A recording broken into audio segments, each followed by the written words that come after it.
Assalamualaikum semua.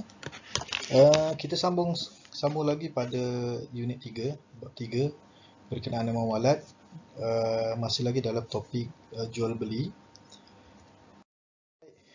Kita akan tengok beberapa isu di dalam muamalat, ya, terutama dalam bab jual belilah.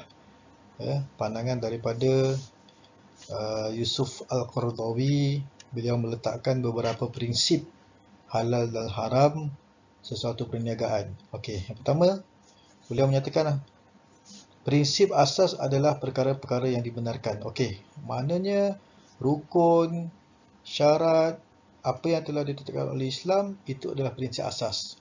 Maksudnya itu yang akan diguna pakai.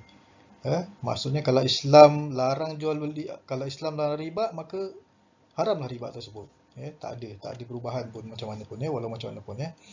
Baik, itu asas dia.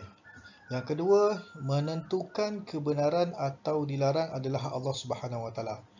Macam mana saya sebutkan tadi, maknanya Yusuf Qaradawi menyebut kalau Allah sebut benda itu haram, dia tetap haram. Tak boleh kita nak ubah. Kalau jual beli, contoh beli arak itu haram, jual arak itu haram, maka jelaslah tak ada perubahan di situ. Baik, yang ketiga, melarang yang halal dan membenarkan yang haram adalah sama dengan melakukan syirik. Jelas. Dalam bab muamalat, jual beli contohnya, Yusuf Qaradawi menyatakan bahawa halal tetap halal, haram tetap haram. Halal itu jelas, haram itu jelas, bagaimana yang disebutkan oleh Rasulullah SAW. Okey, yang keempat, larangan sesuatu itu bergantung pada ketidaksuciannya dan bahayanya. Okey, dia akan berlaku larangan sekiranya barang tersebut atau jual beli tersebut, perniagaan tersebut, di situ ada timbulnya ketidaksucian ataupun timbulnya bahaya. Yang kelima, niat yang baik tidak akan boleh menghalalkan yang haram. Niat baik tapi kita nak menghalalkan yang haram. Jadi tak boleh kat situ, ya. Kalau jelas benda tu dah haram, nak niat baik macam mana pun tak boleh. Mungkin kita ambil contoh, dia nak melakukan perniagaan jual beli arak dan hasilnya dia nak bersedekah, nak bantu orang susah. Itu tak boleh, ya. Okey, yang keenam, perkara-perkara yang syubhah perlu dielakkan. Itu jelas, ya.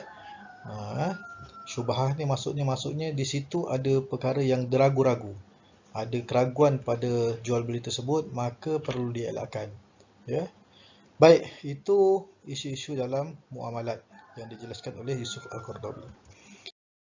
Baik, salah satu contoh, ya, kita tengok apa dia hacking, ya, ataupun penggodam, ya. Penipuan scammer. Okey, apa dia? Tindakan mengakses sesuatu komputer tanpa mendapat sebarang kebenaran.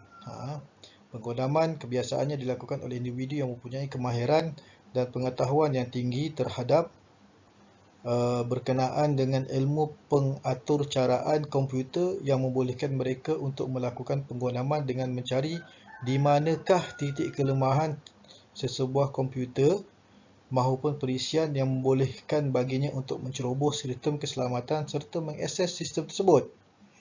Apabila penggodam atau lebih dikenali sebagai hackers berjaya menceroboh maupun melumpuhkan sesebuah sistem komputer, kebiasaannya mereka akan menyalin maklumat-maklumat sulit dan penting, memadam atau mengubah suai mana-mana kandungan maklumat atau sistem program yang tersimpan dalam sebuah komputer, maupun yang lebih parah lagi, apabila mereka mencuri wang atau membuat pesanan barang melalui sistem komputer yang dicerobohi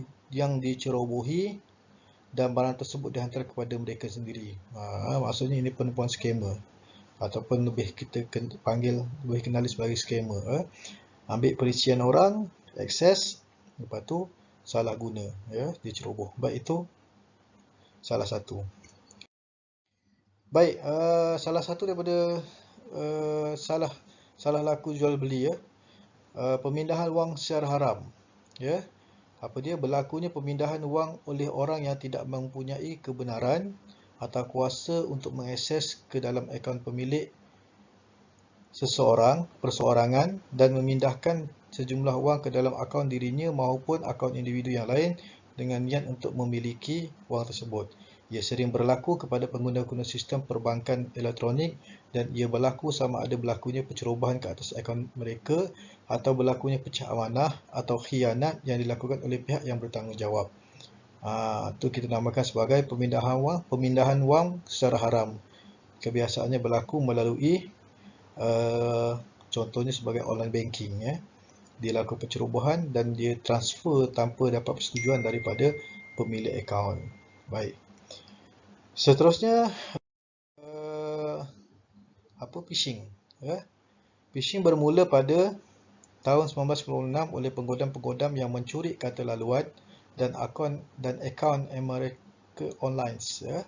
Phishing merupakan satu cubaan bersifat jenayah yang melibatkan penipuan bagi mendapatkan maklumat-maklumat sensitif seperti nama pengguna, kata laluan dan butiran kad kredit dengan menyamar sebagai sebuah entiti yang boleh seperti email dengan menghantar email palsu yang hampir menyerupai daripada organisasi perbankan elektronik yang sah secara rawak kepada mangsa dengan menyamar sebagai wakil sah daripada pihak perbankan elektronik melalui penghantaran notis yang meminta mangsa untuk mengisi butiran diri yang bersifat sensitif dan sulit seperti nombor akaun pemilik, nama pengguna mahupun kata laluan di bahagian tujuan mengemaskinikan